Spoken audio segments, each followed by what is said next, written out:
In discussions with the EDA General Counsel's office, they indicated that such a land swap did not need to be instantaneous. Accordingly, the city has identified the East Gloucester School site as a property of similar size and value to Matos Field. The city has recommended that the East Gloucester School site be protected and designated as open space in place of Matos Field in such a way as to satisfy the requirements of Article 97. On February 11th, the EDA's General Counsel's office approved the city's proposal as outlined in my January 22nd, 2020 memo. What I have just discussed was most of the presentation that I gave to the Planning and Development Committee on February 5th. I'd now like to address just a few additional items that have been raised since that meeting. First, a question was raised about a document from the Assessor's Office. At the end of the Planning and Development Committee meeting on February 5th, a document was handed to the committee members and a response was requested. The document in question is on Assessor's Office letterhead and it is dated November 22nd, 1930. It deals directly with the sale of the 1930 land. Oddly, in doing so, it also references the 1924 land and states that the 1924 land was, quote, a parcel of land conveyed by the grantor to the grantee for playground purposes by deed dated April 17, 1924. The problem with this language is there is no restriction like this one cited in this document in the 1924 deed. Further, and perhaps most importantly, the grantor of the 1930 property had no legal right to place a restriction on the 1924 property in 1930 after the fact because they didn't even own the property. So what are we left with? In Massachusetts, we are a recording state. The recording of deeds and mortgages at the Registry of Deeds puts the public on notice of the conveyance of land and any conditions that may have been placed upon that land. The deed is the controlling document. It's the legal means by which land is transferred. The current site of Matos Field is on the 1924 property, so the 1924 deed controls, and that deed contains no restrictions. For the sake of argument, though, and purely as a hypothetical, what if the 1930 assessor's document had in fact placed some kind of restriction on the 1924 property? So what?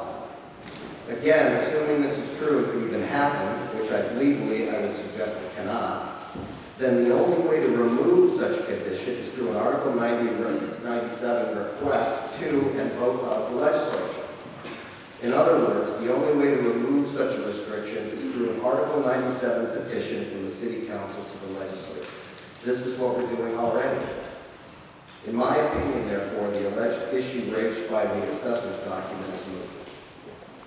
Second, I would like to briefly comment on EDA's Article 97 policy from 1998. It must be noted that this is a policy. It is not law. As such, it does not have the same force and effect as law. In fact, it's interesting to note that EDA themselves state in their own 1998 policy memo that although legislation can be enacted to dispose of Article 97 land without the consent of an EDA agency, it is the policy of EDA to minimize such occurrences, not to stop them, but to minimize them. In other words, it appears that EDA is admitting that their consent is not legally required. Remember, Article 97 of the Constitution only requires that there be a 2/3 vote of the legislature before the municipality can change the use of Article 97 protected land. Nevertheless, as I've stated before, we have been working with and we are committed to continuing to work with EDA throughout this process. To date, we have their support and their approval. I would also like to briefly comment on number 4 in the EDA policy entitled Applicability of the Policy to Municipalities. The first step in number 4 requires the unanimous approval of the Conservation Commission. This requirement is included more often than not because Article 97 land contains a conservation restriction in its deed, and in those cases, Concom approval is required. That's not the case here. The 1924 deed contains no Concom restrictions, so Concom has no jurisdiction over Matos Field. I communicated this to the EDA General Counsel's office and they agreed this step is not necessary. The second step requires unanimous approval of the Municipal Park Commission. This requirement is included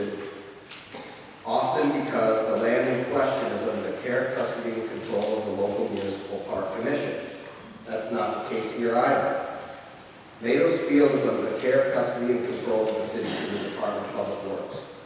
I also communicated this to the EPA General Counsel's office, and they agreed this step is not necessary. That leaves us with the third step under number 4 in the policy, which is City Council approval of the Article 97 petition, and that is before you now. Third and finally, I'd like to briefly reiterate the proposed procedure that the city should follow. The East Gloucester School Building Committee voted to recommend the existing Veterans Memorial School at Delos Field to the Gloucester School Committee for use in the combined school project. The school committee voted to select the recommended site and requested that the city take all necessary steps to ensure that the site is available to the school committee for use in the school project. The city requested and received preliminary approval from the Executive Office of Energy and Environmental Affairs, specifically regarding the city's response to the EPA's no net loss policy. The City Council then votes by a 2/3 majority to approve sending an Article 97 petition to the legislature, and the mayor must approve this as well. And this is the issue before you now. Yet to come are the legislature votes by a 2/3 majority of each branch to approve the Article 97 petition, and the governor approves. The Gloucester Department of Public Works issues a memorandum declaring that the use of Natos Field may be changed and refers the matter to the city's Land Disposition Committee for action.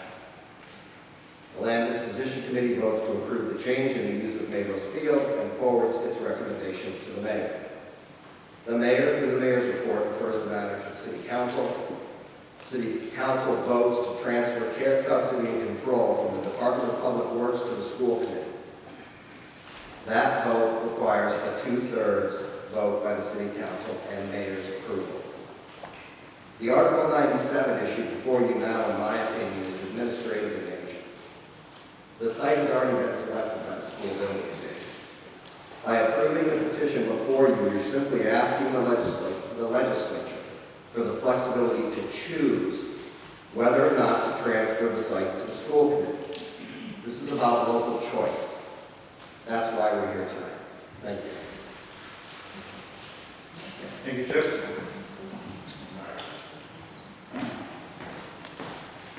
So what we're going to do this evening is we're going to be respectful to everybody, whether you're in favor or whether you're in opposition, please. People will come up to the microphone. They have a hard time speaking in public, so we want to give everybody an opportunity up here this evening to speak with respect. I'd also like to ask you to hold your applause.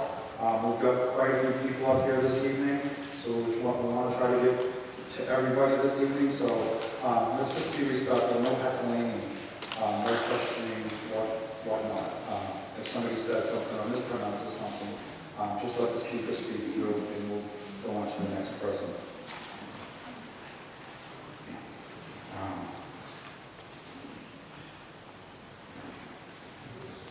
All right, so we've got a couple of people that are outside here this evening. We have our Chairman of the School Committee, Jonathan Pope, our Superintendent, Richard Sapphire, School Committee Member, Melissa Texera Prince, Joel Cavazza, Kathy Clancy, Samantha Berger Watson. We have Senator Torres here, and Margaret Monty is also here. So thank you for coming this evening. So obviously this is important to all of us, and that's why we have our state representatives here also. So is there anybody that would like to speak in favor this evening? We're going to do the opposition after the in favor. So we're going to figure out that. Not yet. So in favor, if there's anybody that would like to speak in favor, if you want to line up over this room, we've got 3 minutes for you. So step right up to the microphone, don't be shy.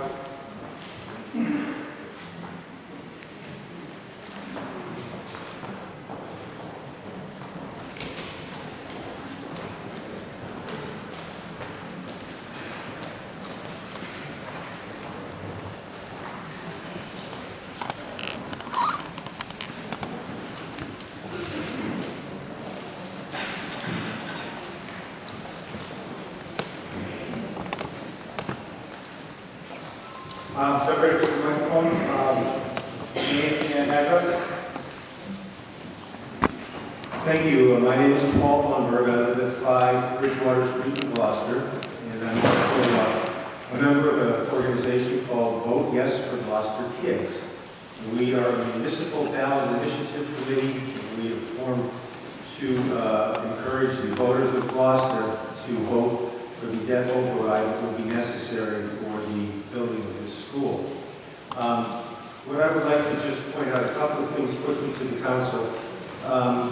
As Chip said, he walked you through the process of how we got to this point tonight with the designation of the land by the school committee, a vote of the school committee.